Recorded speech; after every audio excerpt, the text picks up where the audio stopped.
Hey everyone, welcome back to Twinges 英会話。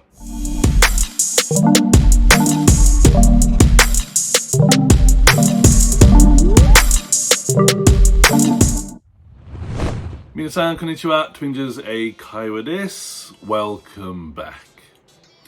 で、今日のワンポイントレッスンは Phrasal Verb 句動詞。で、今日の Phrasal Verb は To plan ahead。To plan ahead means to prepare for a future situation or event. 将来の状況や出来事に備える。例えば、Make sure you plan ahead. There's always lots of traffic in the morning. 朝はいつも交通量が多いので、前もって計画を立ててください。で、もう一つ。There are going to be many people, so you should plan ahead.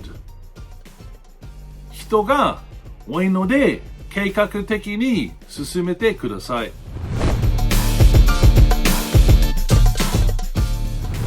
で、最後もう一つ。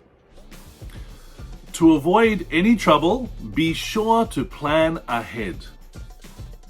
トラブルを避けるために、事前に計画を立ててください。はい、皆さん、もう一回。To plan ahead.